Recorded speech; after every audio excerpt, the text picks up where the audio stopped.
They say money can't buy happiness, but it can certainly buy the right to treat people like trash. I knew that better than anyone as I scrubbed the marble floor of the Grand Sol Hotel, the smell of lemon detergent stinging my nose. I was invisible, until a pair of polished Italian leather shoes stopped right in front of my face. My hands froze on the rough sponge.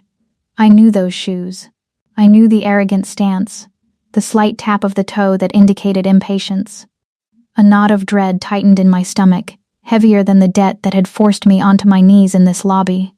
Slowly, I lifted my gaze, past the sharp crease of midnight blue trousers, past the silk tie, all the way up to the sneering face of Aiden. He wasn't alone. Clinging to his arm like a decorative accessory was a woman dripping in diamonds, her nose wrinkled in distaste as she looked down at me. "Monica?" Aiden's voice was smooth, loud enough to draw attention from the nearby concierge. He sounded delighted, but I knew the cruelty lurking beneath. "I heard you dropped out of design school, but I didn't realize you'd fallen quite this far." I swallowed the bile rising in my throat. "I'm working, Aiden. Please move." "Working?" He laughed, a hollow sound that echoed off the high ceilings. "Is that what you call this? You always did belong in the dirt, didn't you? Even when we were together, I could smell the poverty on you." My grip on the sponge tightened until my knuckles turned white. "Excuse me," I muttered, trying to shift to the left to continue cleaning. "Oops," Aiden said. With a casual flick of his expensive shoe, he kicked my plastic bucket hard. It tipped over with a splash, sending gray, soapy water flooding across the pristine marble I had just spent 20 minutes polishing. The dirty liquid soaked into the knees of my uniform instantly. Welcome back to Evie's Mafia romance collections.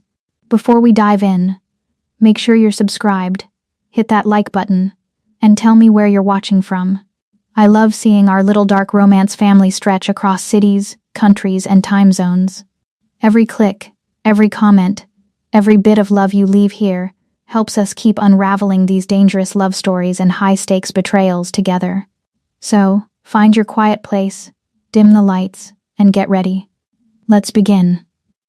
The cold water seeped through my pants, chilling my skin, but my face burned with humiliation. The dirty puddle expanded rapidly, inching toward the fiancé's open-toed heels. She shrieked, jumping back as if the water were acidic. "Aiden, look what she did," the woman cried out, pointing a manicured finger at me. She almost ruined my Jimmy Choos. "Clumsy," Aiden tutted, shaking his head with mock disappointment. He reached into his pocket and pulled out a few crumpled bills, tossing them into the soapy mess. They floated there, soggy and pathetic. "Here, buy yourself some dignity, Monica. Or maybe a new rag. You look like you need both." Tears pricked the corners of my eyes, hot and angry. I wanted to scream. I wanted to throw the wet sponge at his perfect face, but I couldn't. I needed this job. My parents' medical bills were piling up on the kitchen counter, and this hotel paid better than anywhere else in Seoul. I bit the inside of my cheek until I tasted iron. I lowered my head, reaching for the tipped bucket. "I'll clean it up, sir." "Make sure you do," Aiden sneered. "And make it spotless. I have important guests arriving." Thunder rumbled outside, shaking the glass walls of the lobby, mirroring the storm inside my chest.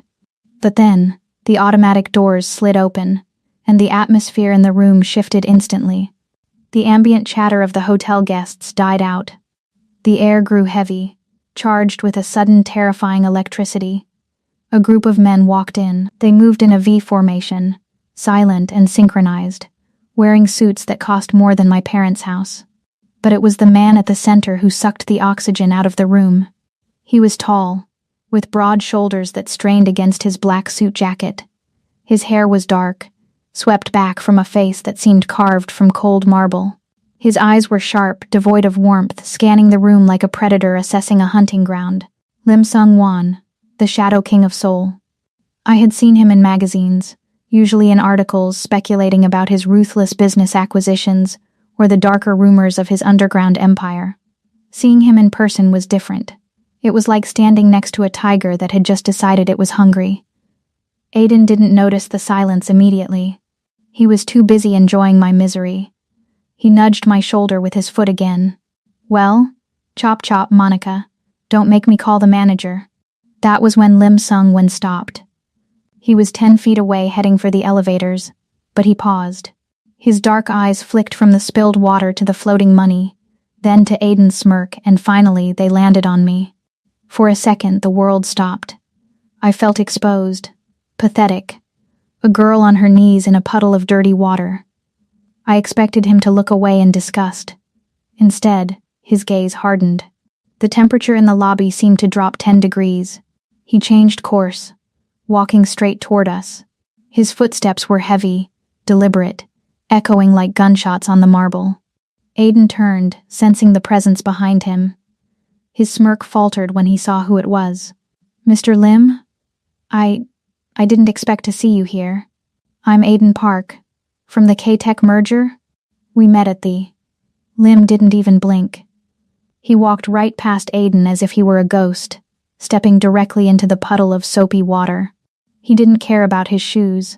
He towered over me, his shadow falling across my face, blocking out the harsh hotel lights. My heart hammered against my ribs. Was I in the way? Was he going to fire me himself? Lim stared down at me, his expression unreadable, intense. Then he looked at the bucket. He looked at the crumpled money floating in the suds. "Pick it up," Lim said. His voice was a low baritone, smooth like velvet wrapped around a blade. Aiden scrambled. "Exactly. I told her to pick it up, Mr. Lim. The staff here is so incompetent." "Not her," Lim said, finally turning his head to look at Aiden. His eyes were dead calm, which made them terrifying. "You." Aiden blinked, his face losing all color. "Excuse me? Pick up your money," Lim commanded softly. "And the bucket." But, Aiden stammered, looking at his fiancée, then at the onlookers. "I'm a guest. She's the maid." Lim took one step closer to Aiden. The menace rolling off him was suffocating. "I don't repeat myself." Trembling, Aiden knelt. His face burned bright red as he fished the soggy bills out of the dirty water and set the bucket upright. The humiliation was absolute. He stood up quickly, wiping his hands on his pants, unable to meet anyone's eyes. Lim turned his back on him immediately, dismissing him as a threat. He looked down at me again.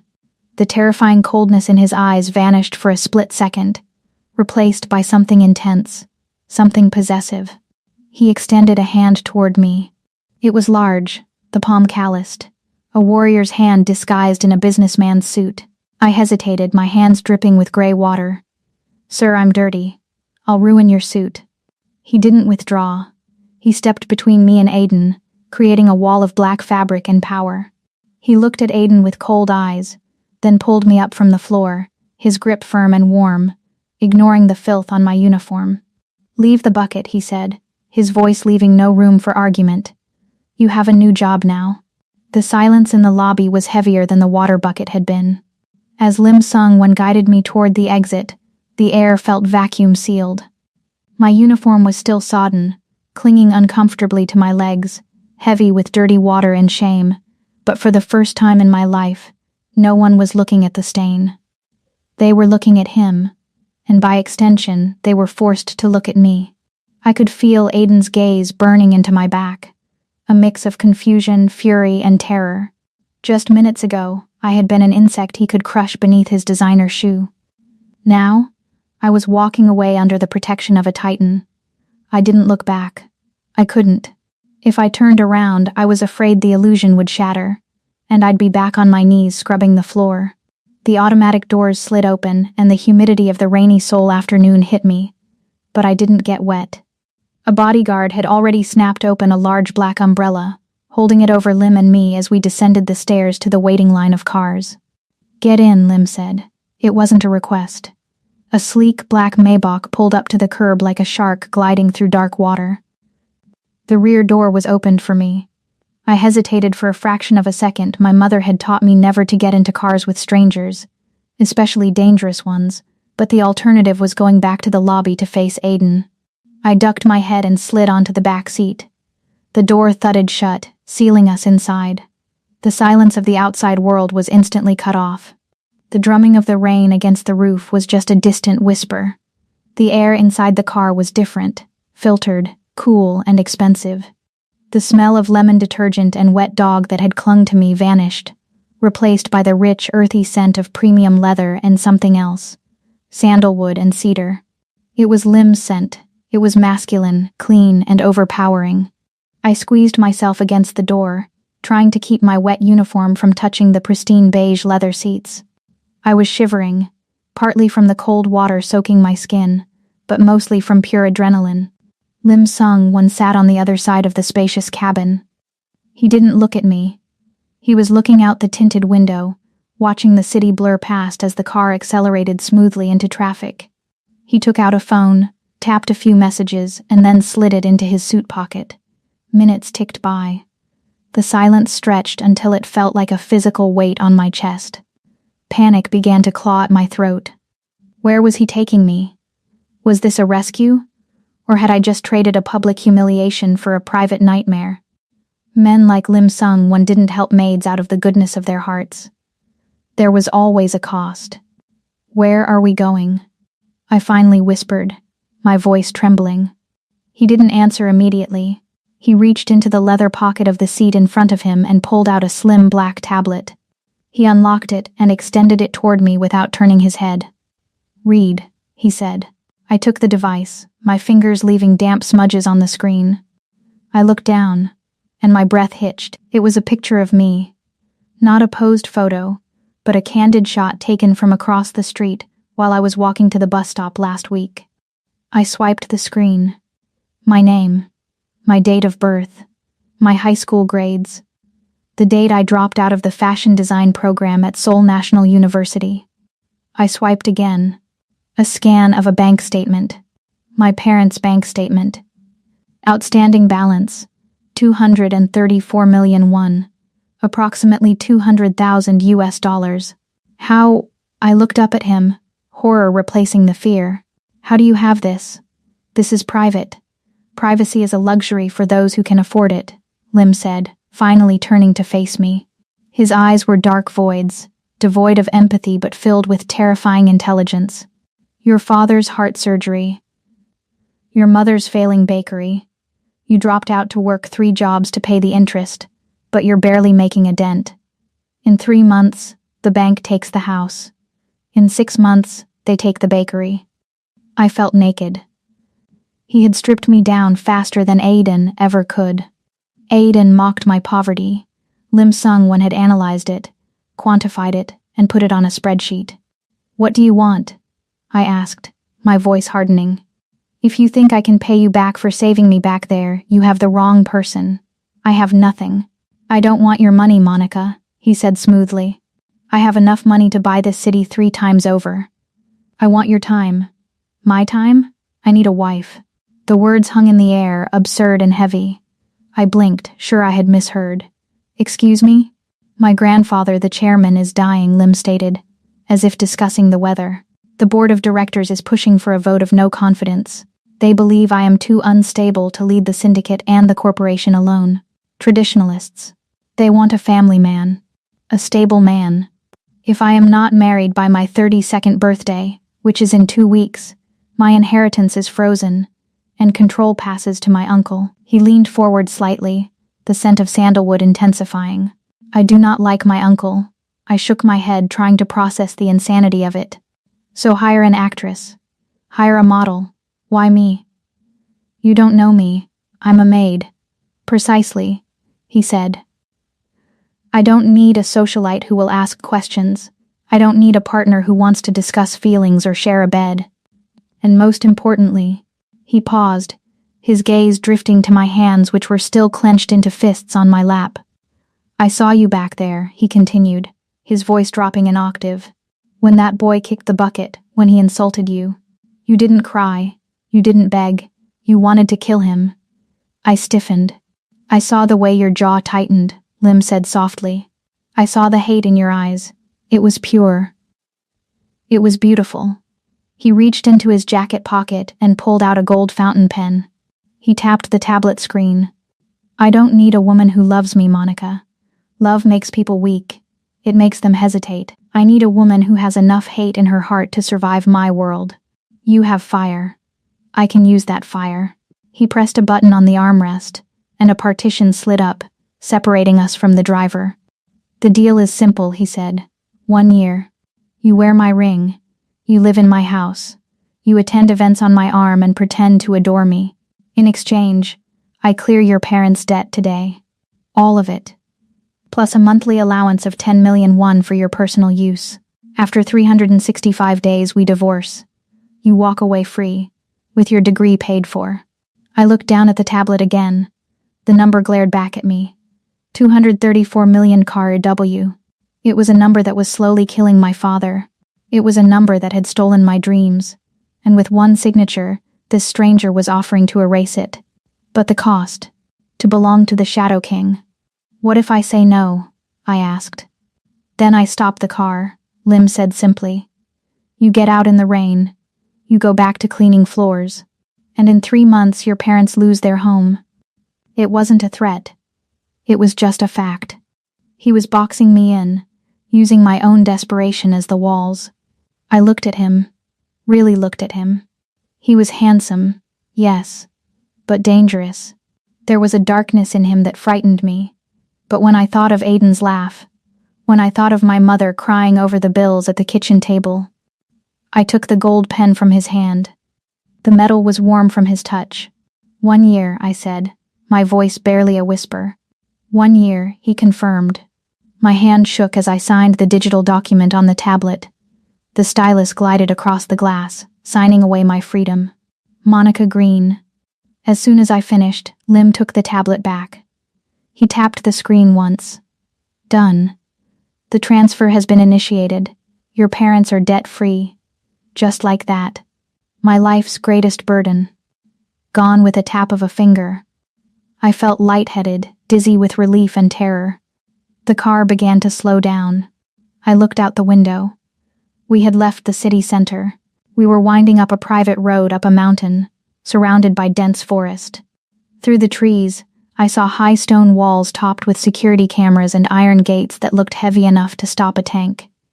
Beyond the gates stood a sprawling modern mansion of glass and black steel, perched on the edge of the cliff overlooking the city below. It didn't look like a home. It looked like a fortress.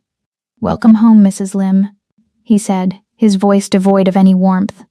The gates groaned open, and the Maybach rolled into the lion's den. I had sold my soul to the devil to save my family, and now I had to live with him. The heavy front doors swung open silently, revealing a cavernous interior that felt less like a home and more like a mausoleum for the living. The fortress was a masterpiece of modern architecture, all sharp angles, floor-to-ceiling glass, and polished black steel. But it was cold.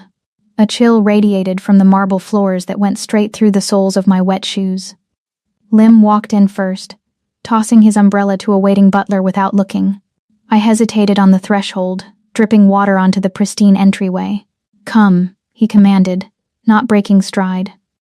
I stepped inside, the echo of my cheap sneakers sounding pathetic against the vast silence. The air smelled of nothing. No cooking, no flowers, no life. Just the sterile, metallic scent of filtered air and money. A line of staff stood at attention, maids in starched gray uniforms and butlers in black. They bowed perfectly as Lim passed, their eyes lowered. As I trailed behind him, I felt their gazes flick up to me. I saw the confusion. I saw the judgment. They saw the wet hair, the cheap uniform, the smell of the hotel lobby clinging to me. I was one of them, yet I was walking through the front door. A young maid near the end of the line, clearly nervous, fumbled with a silver tray she was holding. It tilted, and a crystal tumbler slid off, shattering on the floor. Smash, the sound was like a gunshot. The girl gasped, dropping to her knees instantly, her hands shaking as she reached for the jagged glass. I'm so sorry, Master Lim," she cried. Instinct took over. My body moved before my brain could stop it. I dropped to my knees beside her. "It's okay," I said, reaching for a large shard. "Don't touch it with your bare hands, you'll cut yourself. Let me get a broom." "Stop." The word was spoken softly, but it froze the entire room. I looked up. Lim had stopped. He turned slowly, looking down at the two of us kneeling on the floor. The young maid was trembling violently. Stand up, Monica, Lim said. She's just scared, I defended, holding the glass shard. I can help her clean it up. It's just water. I said, stand up. His eyes were hard, boring into mine. You are not a maid, not anymore. If you kneel only for me, never for broken glass. He gestured to the head butler. Clean this mess. And get Mrs. Lim's stylists. She needs to be processed. I stood up slowly, dropping the glass back onto the tray. The separation was immediate and brutal. I wasn't one of them anymore, but I didn't belong to him either. I was in limbo. The next 3 hours were a blur of invasive hands and critical eyes. I was ushered into a dressing room the size of my parents' entire apartment. A team of 4 women descended on me with the efficiency of a pit crew. There was no friendly chatter, no glass of champagne like in the movies. This was a renovation project. They stripped me of my wet clothes, dropping my uniform into a trash bag like it was hazardous waste. I stood naked and shivering as they critiqued my body in hushed, rapid-fire Korean. Skin is dry, needs exfoliation. Hair is a disaster. Too frizzy. Straighten it. Nails are chipped. Fix them. I was scrubbed raw with salts that smelled of lavender and crushed diamonds. I was waxed, plucked, and polished until I felt like a plastic doll. They painted my face, hiding the dark circles under my eyes, contouring my cheekbones until I looked sharper, meaner. Then came the dress. It was a slip of midnight blue silk, so dark it looked black in the dim light. It fit like a second skin, clinging to my curves and leaving my back entirely exposed. It was beautiful, but it felt heavy.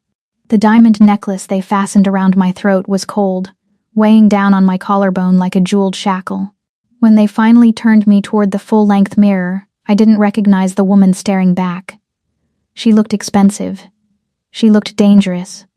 She looked like she belonged to the Shadow King. Master Lim is waiting for dinner, the lead stylist said, opening the door. I walked out, the unfamiliar click of stiletto heels echoing in the hallway. I made my way to the grand staircase. Lim was standing at the bottom, checking his phone. He had changed into a fresh suit, charcoal gray, no tie, the top button of his white shirt undone. It was the most relaxed I had seen him, which is to say, he looked like a slightly less tense predator. I took the first step down. He looked up. His hand froze mid-scroll on his phone. He didn't say anything. He didn't smile. He just stared. His dark eyes swept over me, starting from the heels, traveling up the silk dress, lingering on the exposed skin of my shoulder, and finally locking onto my eyes. For a heartbeat, the mask slipped. The cold, calculating CEO vanished, and I saw a flash of raw masculine hunger. It was intense enough to make my breath hitch. He looked at me not as a contract, but as a possession he suddenly wanted to unwrap. Then, the mask was back. He shoved his phone into his pocket and cleared his throat. Adequate, he said. Adequate? I challenged, gripping the banister. I feel like a prized poodle. You look like a wife, he corrected, extending his arm as I reached the bottom step. Shall we? I hesitated, then looped my arm through his. His bicep was hard as rock beneath the expensive fabric. A jolt of electricity shot through me at the contact. A warning, or perhaps a promise. He led me into the dining room. It was vast, dominated by a table long enough to seat 20 people. He sat at the head, and I was seated at his right hand. Close, but not too close. Dinner was served in silence. Plates of food I couldn't pronounce were placed before us. Tiny portions of fish, foam, and gold leaf. I pushed a piece of scallop around my plate, my appetite gone. Eat, Lim said, cutting his steak with precise surgical movements. I'm not hungry. I am investing a significant amount of capital in you, Monica. I expect you to maintain your health. Eat. I stabbed the scallop and chewed it angrily. It tasted like butter and resentment. We need to establish the ground rules, Lim said, laying down his knife and fork. He picked up his wine glass, the red liquid swirling against the crystal. Rule number 1. Public perception is everything. Outside these walls, we are madly in love. You touch me. You look at me with adoration. If I reach for your hand, you take it. If I kiss you, you kiss me back. Understood? I'm a good actress, I muttered. We shall see, he replied dryly. Rule number 2. In private. We are strangers. You do not ask me about my business. You do not ask where I go at night. You do not enter my study. He took a sip of wine, his eyes narrowing slightly. And finally, rule number 3. The West Wing. He pointed his knife toward the double doors on the far side of the house. That is my private sanctuary. My bedroom, my personal library. You are never to set foot in that wing. You have the East Wing. It has everything you need. Do not cross the threshold. What are you hiding in there? I asked, unable to help myself. Bluebeard's dead wives? Lim didn't laugh. He leaned forward, the candlelight dancing in his dark eyes. I value my solitude, Monica. Do not test me on this. The air between us grew thick, charged with a tension that was partly fear and partly something else, a magnetic pull that I couldn't ignore. He was terrifying, yes, but sitting here in the dim light, watching me with those heavy hooded eyes, he was also devastatingly attractive. I saved you from a life of scrubbing floors, he said softly, his voice dropping to a murmur. But make no mistake. You are in a cage. It may be made of gold, but it is still a cage. He finished his wine in one swallow and stood up abruptly. Your room is the master suite in the East Wing. Sleep well, Mrs. Lim. Tomorrow your training begins. He walked away without looking back, heading straight for the forbidden West Wing. I sat alone at the long table, the silence of the house rushing back in to drown me. I looked down at the diamond necklace reflecting in my wineglass. I had sold my freedom to save my parents. I was safe. I was rich. I was powerful.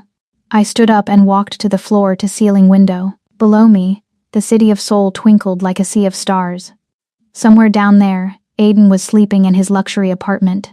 Somewhere down there, my parents were sleeping peacefully for the first time in years. I pressed my hand against the cold glass. I was the queen of the city now. But as I looked at the reflection of the stranger in the midnight blue dress, I realized Lim was right. I was just a bird in a gilded cage, and the door was locked tight. The morning sun over Cheongdam-dong didn't feel like warmth, it felt like a spotlight. I was sitting in the back of another black sedan, an SUV this time, flanked by 2 men who looked less like human beings and more like carved blocks of granite. Mr. Han sat in the front passenger seat, while a man introduced only as Code 4 sat beside me. They hadn't spoken a word since we left the fortress. Their job was ostensibly to protect me, but as we pulled up to the curb of Seoul's most exclusive fashion district, I knew the truth. They weren't just shields, they were leashes. We have arrived, madam, Mr. Han said, his voice gravelly. I winced at the title. Madam, yesterday I was Hey You or Miss Green. Today I was the matriarch of a crime syndicate, sent on a domestic errand to buy a peace offering for an uncle I'd never met. I stepped out onto the pavement. The air here smelled different than the rest of Seoul. It smelled of expensive perfume, freshly roasted artisanal coffee, and exclusion. I smoothed down the front of the cream-colored tweed suit the stylists had forced me into. It was Chanel, vintage, and cost more than my father's car. I felt like a child playing dress up in a stranger's closet. Stay close, Mr. Han murmured into his earpiece as we moved toward the entrance of Kronos, a high-end watch boutique. The glass door was opened for me by a doorman in white gloves. Inside, the store was hushed, the silence thick and heavy like a blanket. Displays of watches rested on velvet cushions under low golden lighting. There were no price tags. If you had to ask, you didn't belong here. I walked toward a display case in the back, my heels clicking softly on the plush carpet. I needed something traditional. Gold. Flashy enough to appease a grumpy elder, but tasteful enough to represent Lim Sung-won. I was pointing at a gold Patek Philippe when I heard it. That laugh. It was a sharp, braying sound that grated on my nerves like sandpaper. My stomach dropped. I froze, my finger hovering over the glass case. I'm telling you, the merger is practically done. I'll be running the division by next quarter. I turned my head slowly, praying I was hallucinating. I wasn't. Aiden was standing near the front counter, leaning casually against the glass. He was wearing a navy suit that was a shade too bright, trying too hard to look like he owned the place. He was with a business associate, an older man who looked bored. I turned back to the display case instantly, my heart hammering against my ribs. Don't see me. Please, don't see me. I wasn't ready. The gala was weeks away. I was supposed to be the queen by then. Right now, I still felt like the maid who had been on her knees in the dirt. Well, Aiden's voice drifted over, dripping with amusement. Is that Monica? The air left my lungs. I stiffened as footsteps approached. I saw Mr. Hahn shift in my peripheral vision, his hand twitching toward his jacket, but I stayed still. Aiden walked around the display case, blocking my exit. He looked me up and down, his eyes widening slightly at the Chanel suit, then narrowing with a sneer. I almost didn't recognize you, he said, stepping into my personal space. You cleaned up. Did you spend your entire severance pay on one outfit? Or is this a knockoff from the night market? The older man with him chuckled. Who is this, Aiden? Just an old acquaintance, Aiden said dismissively. She used to clean up after me. Literally. He leaned in closer, his cologne cloying and sweet, nothing like the sharp, woodsy scent of Lim Sung Won. What are you doing in a place like this, Monica? Aiden lowered his voice to a mock whisper. Are you applying for a job? I heard they need someone to polish the glass. You're good at that. The rage flared in my chest, hot and sudden. It wasn't the sorrow I used to feel when he looked at me with disdain. It was anger, pure, molten anger. I remembered Lim's words in the car. I need a woman with hate in her heart. I looked him in the eye. I'm shopping, Aiden. Go away. He laughed, loudly. Shopping? Here? Monica, look at the price of that watch. That's 50 million won. You couldn't afford the strap. He glanced at Mr. Hahn and the other bodyguard standing a few feet away. He misread the situation completely. Oh, I see. Aiden smirked, a nasty glint in his eye. You found yourself a sponsor? Someone to pay the bills now that I'm gone? I knew you were desperate, but I didn't think you'd start selling yourself so quickly. Who is he? Some old man who likes charity cases? Mr. Hahn moved. It was a blur of motion. One second he was a statue, the next he was stepping forward, his massive frame blocking out the light. The air in the boutique shifted from quiet luxury to imminent violence. Mr. Hahn's eyes were locked on Aiden's throat. Aiden flinched, taking a stumbling step back. Whoa. Watch it, pal. Sir, Mr. Hahn growled, his voice a low rumble. Is this man bothering you? The clerk behind the counter looked terrified. Aiden looked confused, but still arrogant. I'm talking to her, Aiden snapped. Back off. Mr. Hahn's hand began to rise. I knew what Lim would do. Lim would break his hand. Lim would burn the store down. But I wasn't Lim. Not yet. I remembered the plan. The gala. If I destroyed Aiden now, it would be messy. It would be small. Lim wanted total destruction. He wanted Aiden to know exactly who I was when the knife twisted. Stand down, I said. My voice surprised me. It was cold. Even. It sounded like him. Mr. Hahn stopped instantly, though his body remained coiled like a spring. He looked at me for confirmation. He's not worth the paperwork, I said, holding Mr. Hahn's gaze. I turned back to Aiden. He looked rattled, but he was trying to recover his composure in front of his business partner. You should be careful who you hang out with, Monica, Aiden sneered, adjusting his jacket. Thugs don't belong in Cheongdam-dong. Neither do maids. I didn't answer him. I turned to the sales clerk, who was trembling behind the glass. I'll take this one, I said, pointing to the gold Patek Philippe. And the one next to it. Wrap them. The Patek. Miss? The clerk stammered. That is 60 million won. Aiden snorted. She's bluffing. She doesn't have a dime. I reached into my purse. My fingers brushed against the cold metal of the card Lim had given me that morning. It was black titanium, heavy and sleek. The Centurion. I pulled it out and placed it gently on the glass counter. The sound was a heavy clink that echoed in the silence. The clerk's eyes widened to the size of saucers. She looked at the card, then at me, then at the terrified realization that she had been letting Aiden harass a VIP. "Immediately, madam," the clerk bowed deeply, practically scraping her nose on the counter. "My apologies for the wait." Aiden stared at the card. He couldn't see the name from this angle, but he recognized the color. He recognized the weight. His mouth opened, but no sound came out. "How?" he whispered. I didn't look at him. I punched in the PIN code Lim had given me. "Approved." "Let's go," I said to Mr. Han as the clerk handed me the heavy velvet bag with trembling hands. I walked past Aiden without breaking stride. I didn't shoulder check him. I didn't need to. I walked as if he were invisible, as if he were part of the furniture. Mr. Han and the other bodyguard fell into step behind me, creating a flying wedge of intimidation that forced Aiden to press himself against a display case to avoid being trampled. As the doorman opened the exit, I heard Aiden's voice, faint and confused behind me. "Monica?" I stepped out into the sunlight. My heart was racing, my hands were shaking, but my head was high. I hadn't cried, I hadn't begged. I had crushed him with silence and a piece of black metal. We reached the SUV. Mr. Han opened the door for me. Before he got in the front, he paused on the sidewalk, pulling out his phone. I watched through the tinted glass as he dialed a number. "Sir," Mr. Han said, his voice muffled but audible. "We had an incident with the subject Aiden Park at the boutique." "No, madam handled it, yes, sir." "She used the card." "Understood. We are returning to base." He hung up and slid into the car. "Master Lim says to tell you well done," Mr. Han said, meeting my eyes in the rearview mirror. For the first time since I entered this terrifying world, a small, cold smile touched my lips.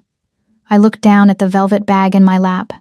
The cage was still a cage, but at least the bars were made of gold, and I was starting to learn how to bite. The house was different the moment I stepped inside.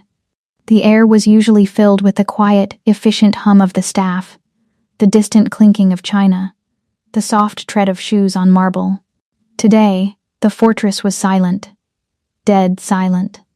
The SUV drove away, leaving me standing in the foyer holding the velvet bag containing the 60 million won watch.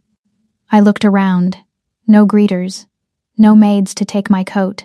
The vast open space felt like the inside of a held breath. "In here." The voice came from the grand living room. It wasn't a shout, but it carried through the house with effortless authority. I walked in. The room was dim, the heavy curtains drawn against the afternoon sun. Lim Sung stood by the fireplace, staring into the unlit hearth. He had shed his jacket and tie. His white shirt was unbuttoned at the collar, sleeves rolled up to reveal thick forearms corded with muscle.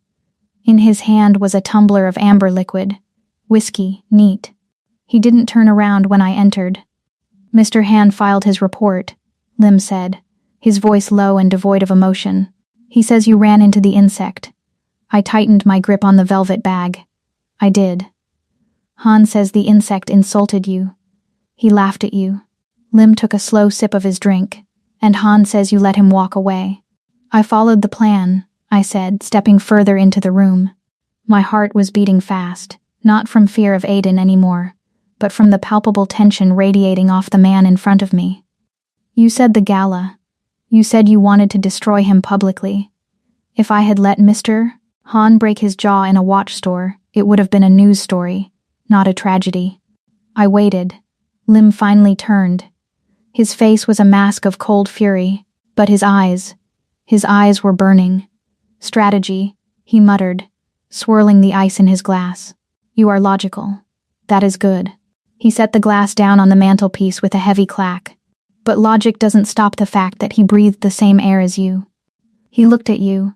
He spoke to you as if you were beneath him." Lim walked toward me. He moved like a jungle cat, silent, fluid, and lethal. "I told you to be a queen, Monica. A queen does not just ignore insects. She crushes them." He stopped 2 feet away from me. The smell of him, whiskey, cedar, and suppressed violence, hit me like a physical wave. "I didn't have a weapon," I said, my voice shaking slightly. All I had was a credit card. Then we need to fix that. He grabbed my hand. His grip was hard, possessive. He didn't lead me toward the stairs or the dining room. He pulled me toward a nondescript steel door near the kitchen that I had assumed was a pantry. He swiped his thumb across a biometric scanner. The door hissed open. Come. We descended a spiral concrete staircase. The air grew cooler, smelling of gun oil and cold iron. When we reached the bottom, the lights flickered on automatically, revealing a space that was the polar opposite of the luxury upstairs. It was a private dojo and shooting range, gray concrete walls, punching bags hanging from chains, a wall of weapons, knives, batons, firearms, displayed like artwork. This was where the Shadow King was made. Lim walked to a metal table and picked up a handgun. It was black, sleek, and terrifying. He checked the chamber, ejected the magazine to show me it was empty, and then held it out to me. Take it. I hesitated. I've never held a gun. Take it, he ordered. I reached out and took the weapon. It was heavier than it looked, the steel cold against my palm. It felt foreign, wrong in my hand. Aiden thinks you are weak, Lim said, walking behind me. He thinks you are the girl who scrubs his floors. He thinks he can kick you, and you will apologize for bruising his foot. Lim moved closer. I could feel the heat of his chest against my back. Aim at the target, he whispered, his voice right next to my ear. I raised the gun, pointing it at the paper silhouette at the far end of the range. My arm wobbled. My stance was awkward. Wrong, Lim murmured. He didn't step away. He moved in, wrapping his body around mine. His left hand slid around my waist, his fingers digging into my hip bone, pulling me back until I was pressed flush against his torso. The contact was electric. I gasped, the air catching in my throat. Feet apart, he commanded, his voice vibrating through my spine. He kicked the inside of my ankle gently with his foot, forcing me to widen my stance. Ground yourself. His right hand moved up my arm, tracing the line of my tricep over my shoulder, and then covering my hand on the grip of the gun. His hand was massive, swallowing mine completely. His skin was rough, calloused, warm. Relax your shoulders, he whispered. You are tense. You make me tense. I breathed, the words escaping before I could stop them. He paused. I felt his chest expand against my back as he took a deep breath. He didn't pull away. If anything, he pressed closer. His chin grazed the top of my head. Good, he said darkly. Fear keeps you sharp. He adjusted my grip, his fingers interlacing with mine over the trigger guard. Imagine it's him, Lim said. Imagine the silhouette is Aiden. Imagine him laughing at you. Imagine him kicking the bucket over. Imagine him looking at you like you are trash. The image flashed in my mind. The humiliation. The smirk. The water soaking my knees. Do you feel it? Lim asked. The hate? Yes, I whispered. Feed it. He guided my arms, lifting the gun higher. We were moving as one entity now. I could feel the thud of his heart against my back, a slow, heavy rhythm that matched the racing of my own. The line between training and something far more dangerous was vanishing. He leaned in, his face buried in the crook of my neck. I could feel his lips brushing the sensitive skin below my ear. I shivered, my knees going weak, but his arm around my waist held me up like an iron band. You are not a maid, he growled against my skin. You are mine, and no one disrespects what is mine. He turned my head slowly, forcing me to look at him over my shoulder. Our faces were inches apart. His eyes were dilated, black pools of obsession. He wasn't looking at the target. He was looking at my mouth. The air in the basement was suddenly hot, suffocating. The gun in my hand was forgotten. There was only him. The way his thumb stroked my hip bone. The way his gaze dropped to my lips, hungry and terrifying. I waited for the kiss. I wanted it. I wanted the fire he promised. I leaned back into him, my breath hitching. For a second, he leaned in. I felt the ghost of his breath on my lips. Then, abruptly, he pulled away. The loss of his warmth was like a physical blow. I stumbled slightly, catching my balance. Lim stood a few feet away, adjusting his cuffs. His face was composed again, the mask back in place, though his chest was rising and falling slightly faster than usual. He took the gun from my trembling hand and placed it back on the table with a metallic clatter. "Keep that fire," he said, his voice rougher than before.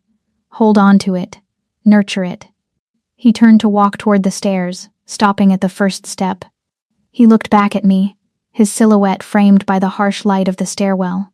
"At the gala, you will not just stand there, Monica. You will burn him down, and I will watch." He turned and ascended the stairs, leaving me alone in the cold concrete room, my skin still burning where he had touched me.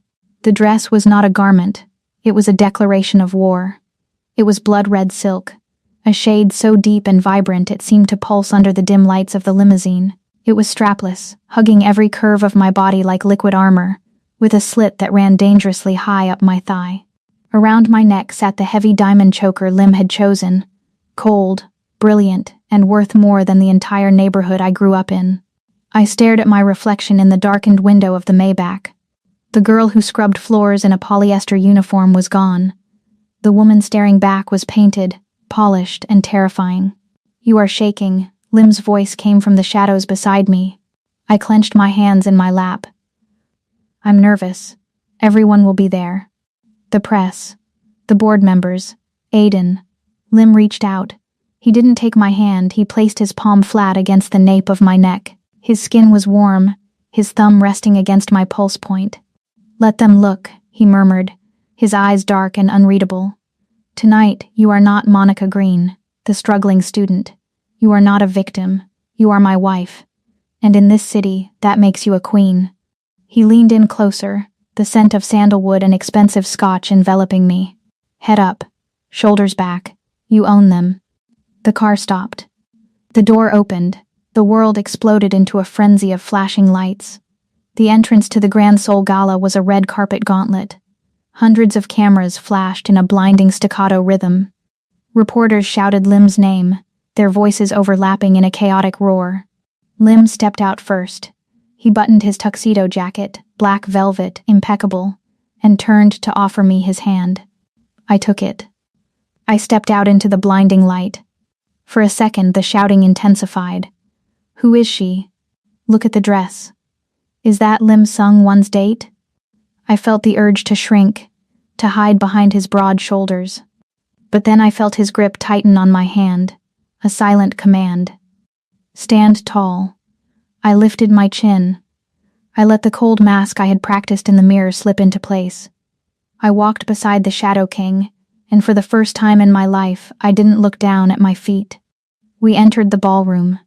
If the lobby of the Grand Sol Hotel had been intimidating, this was otherworldly. Crystal chandeliers the size of small cars hung from the gold-leafed ceiling. The room was a sea of black tuxedos and glittering gowns. A live orchestra played Debussy in the corner.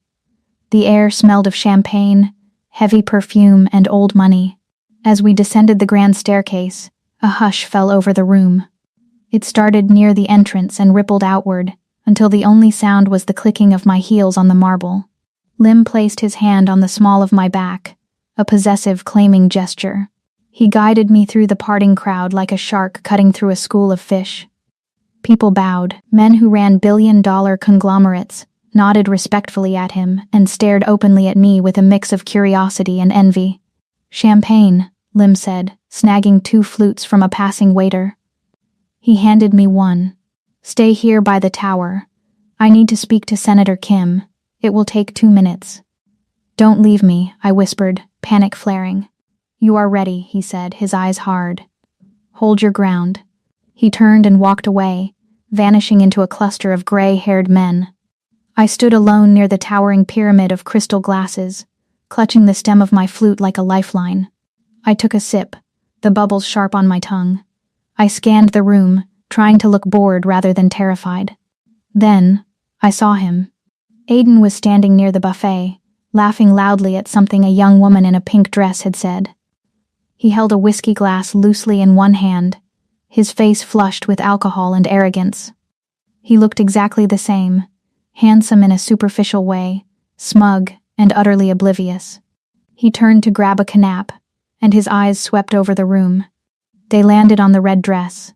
They traveled up to the diamonds. And then, they met my eyes.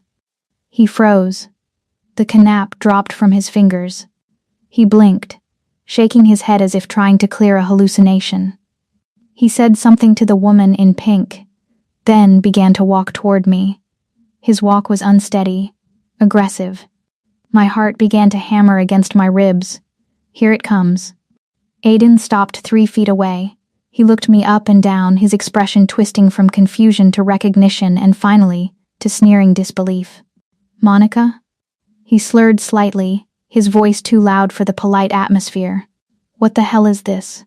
I took a slow breath. Hello, Aiden. He let out a sharp, incredulous laugh. No, seriously. What are you doing here? Did you sneak in? Is this some kind of joke? He stepped closer, invading my personal space. The smell of cheap whiskey on his breath made me nauseous. I am a guest, I said coldly.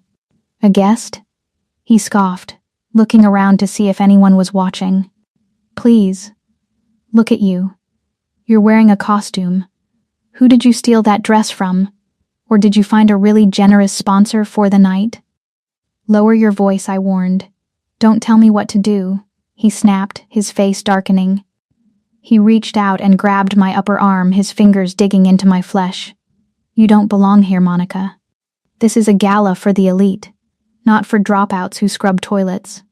The orchestra seemed to fade into the background. People nearby were starting to turn. I saw the woman in pink watching with wide eyes. Let go of me, I said, my voice shaking with suppressed rage. I'm doing you a favor, Aiden hissed, pulling me slightly. I'm going to kick you out before security drags you out. You're embarrassing yourself. I tried to pull my arm back, but his grip was tight. I wasn't the weak girl anymore, but he was still stronger. Security. Aiden shouted suddenly, waving his free hand. The music stopped. The chatter died instantly. Every head in the ballroom turned toward us. Aiden, emboldened by the attention, pointed a finger in my face. Get this woman out of here. He yelled to an approaching security guard. She's a fraud. She's a maid. She used to scrub my floors. The silence that followed was deafening. It was absolute. 1,000 eyes bore into me. I felt the heat rising in my cheeks, the old shame trying to claw its way up my throat. Aiden was grinning, triumphant. He thought he had won. He thought he had exposed me. She's nothing but a janitor. Aiden spat, laughing. Check her purse. She probably stole the silverware. Remove your hand. The voice didn't come from the security guard. It came from behind Aiden. It was soft, calm, and terrifyingly deep. Aiden froze. The color drained from his face as a shadow fell over him. Lim Sung once stepped into the circle of light. He didn't look at the crowd. He didn't look at the security guard. He looked only at Aiden's hand on my arm. Lim reached out. His movement was almost lazy. He wrapped his hand around Aiden's wrist and squeezed. There was a sickening crunch. Aiden shrieked, his knees buckling as he was forced to let go of me. Lim twisted the wrist, forcing Aiden down until he was bent over, wheezing in pain. I said. Lim spoke to the silent room, his voice projecting without effort. Remove your hand from my wife. The collective gasp of the crowd sucked the air out of the room. Wife. Aiden looked up, his face twisted in agony and shock. Wife? Mr. Lim? What? Lim released him with a shove, sending Aiden stumbling back into a waiter, sending a tray of drinks crashing to the floor. Lim stepped to my side. He slipped his arm around my waist, pulling me flush against him. He looked at the crowd, his gaze challenging anyone to speak. You seem confused, Lim said, looking down at Aiden, who was cradling his broken wrist. You called her a maid. You called her a janitor. Lim paused, letting the words hang in the air. This is Mrs. Lim, he announced, his voice cold as ice. She is the queen of this city, and she is the woman who now owns the building your little office is in. Aiden's eyes bulged. What? I bought K-Tech this morning, Lim said casually, adjusting his cufflink. Specifically, I bought the subsidiary you work for. Which means, Mr. Park, that the woman you just called a maid is actually your employer. Aiden looked at me. He looked at the red dress. He looked at the diamonds. He looked at the cold, hard eyes of the woman he had dumped for being poor. And as of this moment, Lim continued, a cruel smile touching his lips. She has decided to liquidate your position.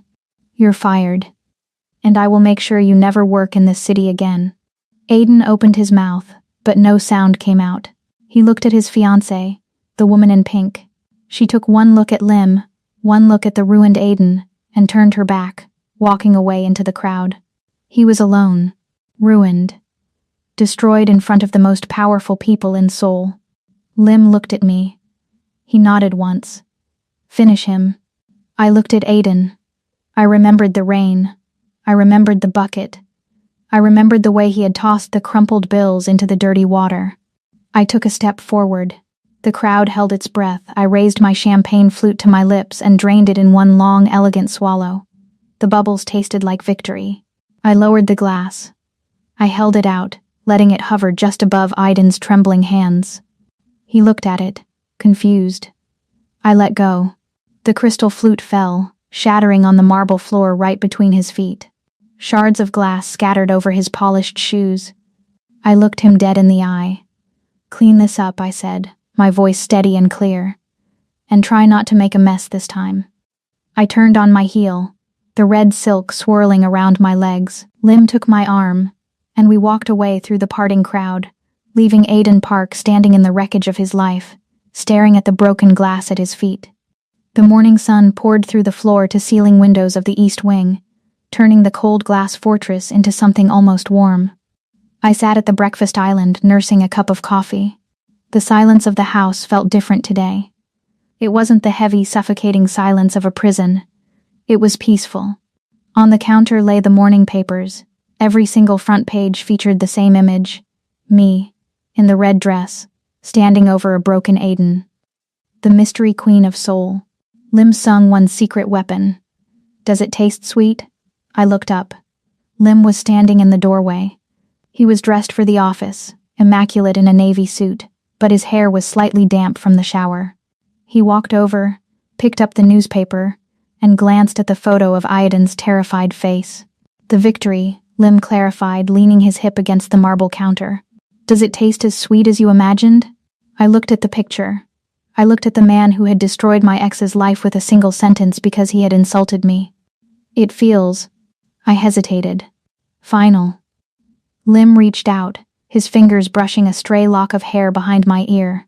His touch was gentle, a stark contrast to the violence he was capable of. Revenge is a meal that leaves you full but never nourished, he said softly, but it was necessary. The world now knows you belong to me. That is what matters. He lingered for a second, his thumb tracing my jawline. The air between us crackled, the memory of the almost kiss in the gym hanging heavy.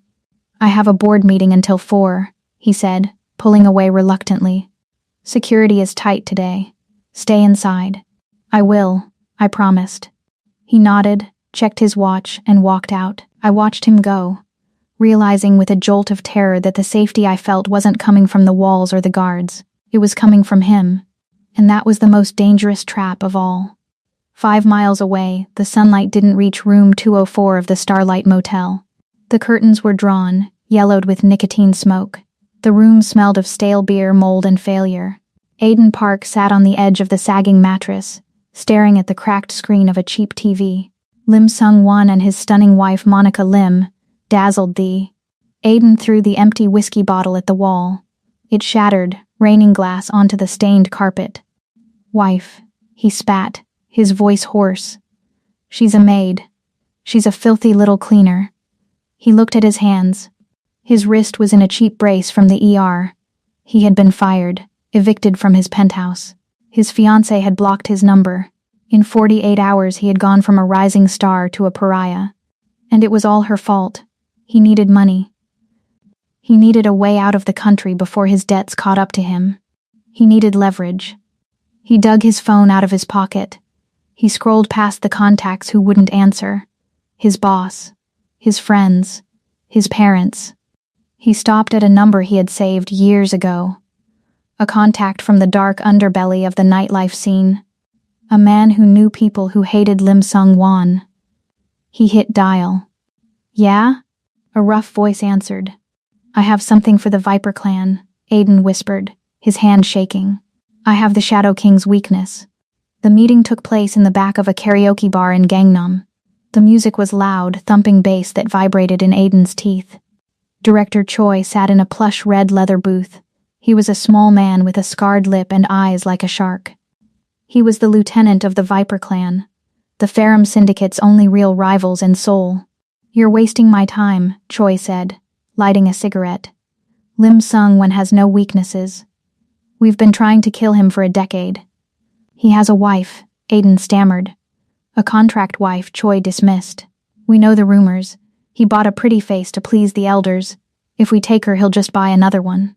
No, Aiden leaned forward, desperation making him bold. You didn't see them at the gala. You didn't see how he looked at her. He broke my wrist just for touching her arm. Choi paused, the cigarette hovering halfway to his mouth. Go on. And she's not one of them, Aiden rushed on. She's not Mafia. She's a nobody. She loves her parents. She's a daddy's girl. That's how you get her.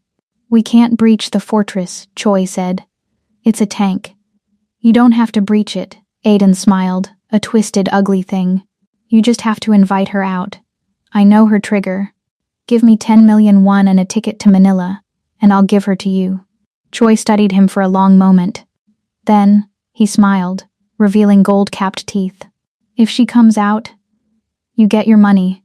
If she stays inside, we skin you alive. It was 2 p.m. when my phone buzzed on the coffee table. I was sketching in a notebook, trying to distract myself from the silence of the house. I picked up the phone, expecting a text from Lim. It was a message from Mom. Dad collapsed at the bakery. Heart attack. Ambulance taking him to Seoul General. Please come. Hurry. The world tilted on its axis. The pencil snapped in my hand. Dad, I gasped. Panic, cold and absolute, washed over me. I didn't think. I didn't analyze. I just reacted. My dad's heart. The surgery we had paid for. Had it failed? I ran into the hallway. Mr. Han. The head bodyguard wasn't there. He was with Lim at the board meeting. A junior security officer, a young man named Kim, stepped forward. Madam, is everything all right? My father, I choked out, grabbing my purse. I need to go to the hospital. Now. I need to clear this with Master Lim, Kim said, reaching for his earpiece. Protocol states. Protocol? I screamed, the fear making me irrational. My father is dying. We don't have time for protocol. Take me to the car. Kim hesitated. He saw the tears in my eyes, the sheer terror. He was young. He buckled. Okay, madam, let's go. I didn't wait for the convoy. I didn't wait for the armored SUV. We jumped into the smaller sedan parked at the front. Drive fast, I ordered. Kim peeled out of the driveway, the tires screeching. I clutched my phone, staring at the screen, praying for another update. I tried to call Mom, but it went to voicemail. I tried to call Lim. The number you have reached is currently busy. Pick up, I sobbed, dialing again. We were halfway to the hospital, speeding through an industrial underpass to beat the traffic. The shadows were long here, the concrete pillars blocking out the sun. Madam, Kim said, his voice changing. That van. What? I looked up. A black van had swerved in front of us, blocking the lane. Kim slammed on the brakes.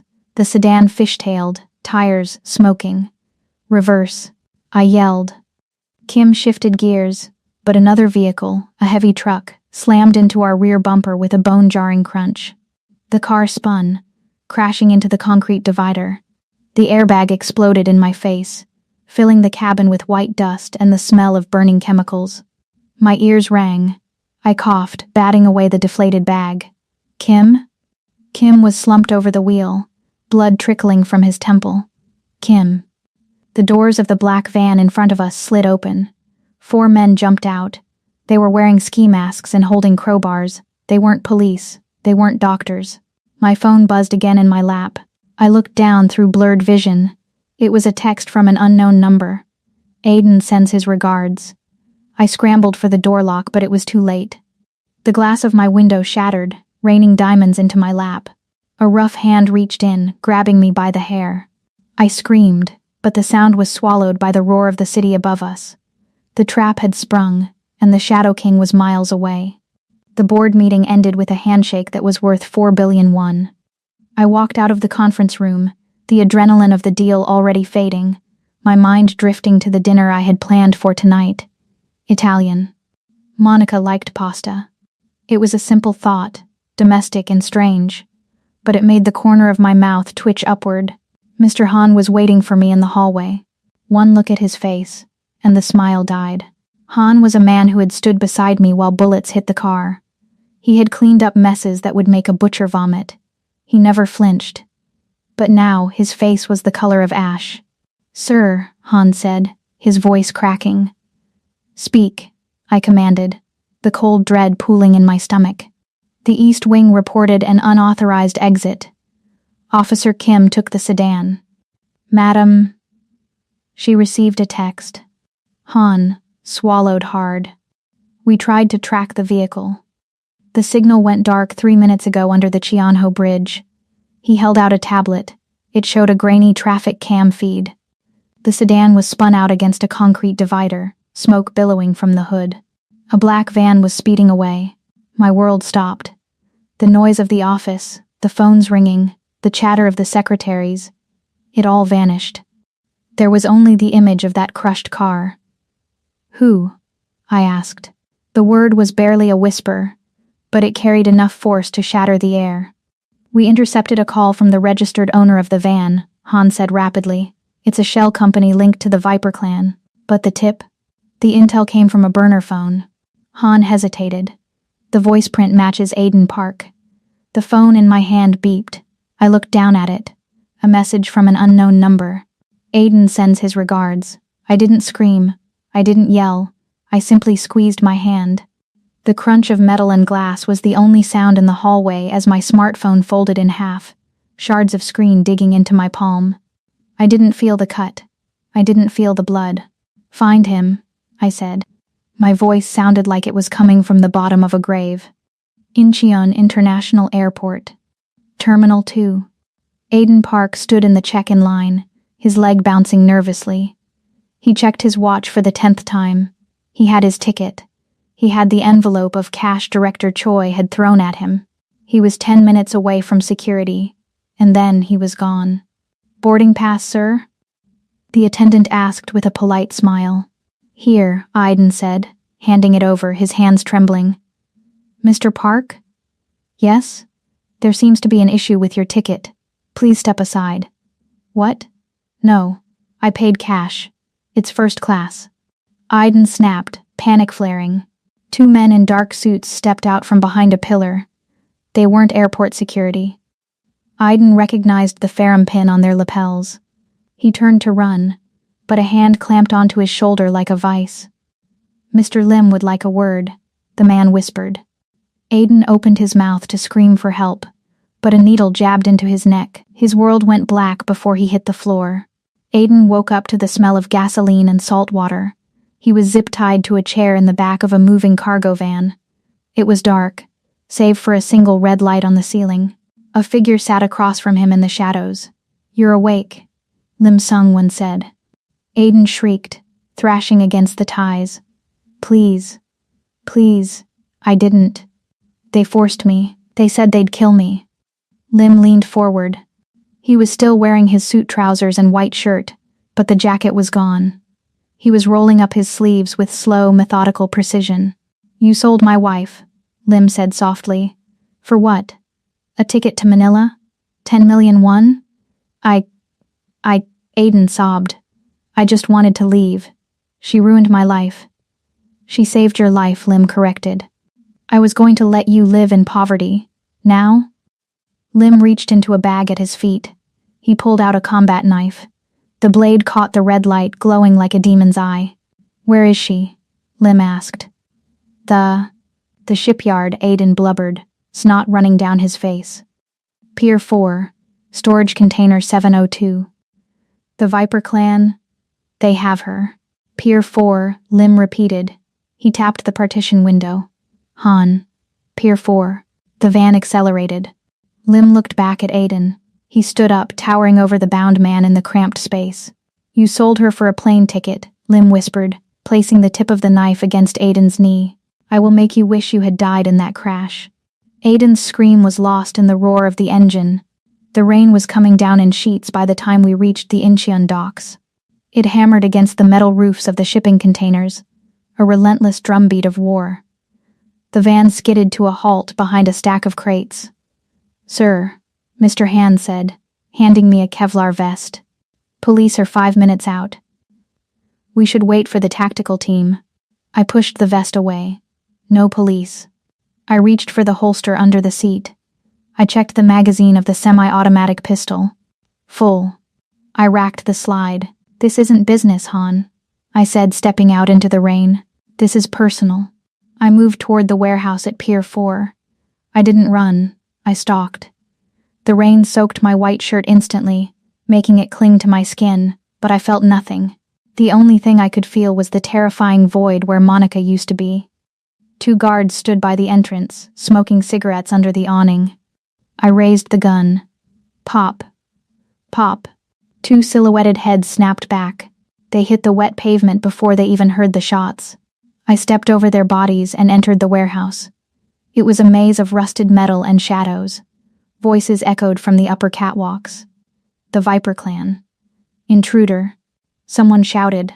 Gunfire erupted from above. Bullets sparked against the concrete floor near my feet. I didn't flinch. I moved. I was a ghost in the machine. I ducked behind a forklift, firing 3 shots in rapid succession. A man on the catwalk fell, crashing through a wooden crate below. I moved forward, clearing the corners. A Viper thug rushed me with a machete. I sidestepped, caught his wrist, broke it with a sickening snap, and put a bullet in his chest. 1 by 1. Systematically. Efficiently. I wasn't the CEO anymore. I wasn't the husband. I was the Shadow King. I was the monster they told stories about to scare their children. I reached the center of the warehouse. A heavy iron door stood at the end of a corridor, guarded by 3 men. I didn't slow down. I emptied the clip. 3 bodies dropped. I reloaded as I walked toward the door. My heart was hammering against my ribs, loud enough to drown out the gunfire. Please be alive. Please be alive. I reached the door. I didn't knock. I kicked it open with a force that bent the hinges. The room was a makeshift office, smelling of stale smoke and fear. And there she was. Monica was tied to a chair in the center of the room. Her hair was messy, her lip was cut, and her beautiful dress was torn. But she was alive. Her eyes were wide, filled with terror and relief. Lim, she screamed. I stepped into the room. My white shirt was stained red, not my blood. My face was wet with rain and sweat. I raised my gun. Drop it. A voice shrieked. Director Choi stood behind Monica. He had one arm wrapped around her throat, choking her. In his other hand, he held a revolver pressed hard against her temple. Take 1 more step, Lim, and I blow her brains out. Choi yelled, his voice trembling. He knew he was looking at death. I froze. The gun in my hand didn't waver. I looked at Monica. I saw the bruise on her cheek. The rage inside me didn't burn hot anymore. It went absolute zero. Let her go, I said. My voice was quiet. It was the sound of a tomb sealing shut. Back off. Choi pressed the gun harder into her skin. Monica whimpered. We stood there, a tableau of violence frozen in time. The dragon had found his treasure, but the blade was at her throat. The barrel of the revolver dug into my temple, a cold circle of death. The smell of Director Choi's sweat and fear was overpowering, mixing with the metallic tang of blood in the small office. Drop it. Choi screamed, his voice cracking. Drop it or I paint the wall with her. Lim stood 10 feet away. He was a statue carved from violence and rain. His chest heaved, his white shirt clinging to his skin, stained with the blood of the men he had walked through to get to me. His gun was raised, aimed directly at Choi's forehead. But he couldn't take the shot. Choi was using me as a human shield, his body tucked cowardly behind mine. I said, "Drop it." Choi shrieked, pressing the gun harder. I whimpered, the pain sharp and radiating. Lim's eyes met mine. For months I had seen him look cold, calculating, possessive and hungry, but I had never seen him look terrified. In that split second, the Shadow King was gone. There was only a man looking at the only thing in the world he couldn't bear to lose. "Okay," Lim said. His voice was broken. "Okay." He slowly lowered his hand.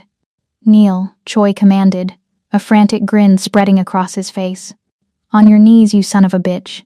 I want to see the great Lim Sung Wen beg." "No," I gasped, the word strangled by Choi's arm crushing my windpipe. "Lim, don't. He'll kill you."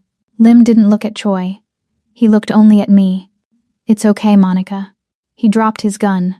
It hit the concrete floor with a heavy clatter that echoed like a funeral bell. Then, Lim Sung Won, the man who knelt for no one, lowered himself to the dirty floor. He went down on one knee, raising his hands in surrender. "There," Lim said softly. "I'm down. Let her go." "Let her go?" Choi laughed, a high manic sound. "You think you get to walk away? I'm going to kill you both. But first I'm going to make you watch while I—" He shifted his weight. He was arrogant. He thought he had won. He loosened his grip on my neck just a fraction of an inch to get a better angle at Lim. In that microsecond, time seemed to slow down. I looked at Lim. He wasn't looking at Choi's gun. He was looking at my eyes. His gaze was intense, pleading. "Ground yourself," his voice echoed in my memory. "Feed the hate." I remembered the basement. I remembered the weight of the gun in my hand. I remembered him telling me that I wasn't a victim anymore. I wasn't a maid. I wasn't a damsel. I was the wife of a monster, and I had learned how to bite. I stopped crying. I planted my feet flat on the floor. I took a sharp breath. "Choi," I whispered. "Shut up, bitch," he hissed, leaning close to my ear. I slammed my head back. I put every ounce of my fear, my rage, and my strength into the motion. The back of my skull collided with Choi's nose with a sickening crunch. Pain exploded in my head, blinding white, but the sound of Choi screaming was worth it. His grip faltered. He stumbled back, blood spurting from his broken nose, the gun wavering away from my head. "Lim!" I screamed, throwing myself to the floor. Lim was already moving. He didn't stand up. He exploded forward from his kneeling position like a coiled spring. He didn't dive for his gun. He dove for Choi. He tackled the man into the metal desk. The impact shook the room. Choi fired a shot wildly into the ceiling, bang, but then Lim was on top of him. There was no technique. There was no grace. It was pure, primal butchery. Lim grabbed Choi's wrist and slammed it against the corner of the desk until the gun dropped. Then his hands went to Choi's throat. I squeezed my eyes shut. I heard sounds I never wanted to hear again. The struggle lasted 3 seconds. Then, there was a wet snap. And then, silence. The only sound was the rain hammering on the roof and my own ragged breathing. "Monica." Lim was there. He was scrambling across the floor to me, his hands shaking. He wasn't the composed CEO. He was frantic. He pulled a knife from his boot and slashed the ropes binding my wrists and ankles. As soon as I was free, he dropped the knife and grabbed my face between his blood-stained hands. "Look at me," he commanded, his voice trembling. "Are you hurt? Did he shoot you?" "I'm okay," I sobbed, reaching up to grip his wrists. "I'm okay. My head hurts." He pulled me into his chest. He buried his face in my neck, and I felt him shudder. The man who terrified the entire city was shaking in my arms. "I thought I lost you," he whispered into my hair. "I thought I was too late." I pulled back slightly, looking at his face. He had a cut on his cheek, and his eyes were wild, dilated with adrenaline. "You dropped your gun," I said, wiping a smear of blood from his jaw. "You knelt for me. I would burn this city to ash for you," he said fiercely. "I would die for you." "You didn't have to." I managed a weak, watery smile. "I told you. I'm a fast learner." He stared at me, a mixture of awe and obsession burning in his dark eyes. Then, he crashed his lips against mine. It wasn't a gentle kiss. It tasted of copper and salt and desperation. It was a kiss that sealed a pact. We were survivors. We were killers. We belonged to each other in the dark. 6 months later, the automatic doors of the Grand Seoul Hotel slid open. The lobby was exactly as I remembered it. The high ceilings, the crystal chandeliers, the scent of lemon detergent. But everything else had changed. I wasn't wearing a uniform. I was wearing a cream cashmere coat over a silk dress, and on my finger the massive diamond ring caught the light. The staff was lined up in 2 perfect rows. They bowed deeply as we entered. "Welcome, Chairman Lim. Welcome, Madam Lim." I walked beside him, my hand tucked securely in the crook of his arm. We didn't stop at the front desk. We walked to the center of the lobby. I stopped at a specific patch of marble floor. I looked down. "This is where it happened," I said softly. Lim stopped beside me. He looked at the floor, then at me. Where he kicked the bucket? Yes. Aiden was gone. The trial had been short.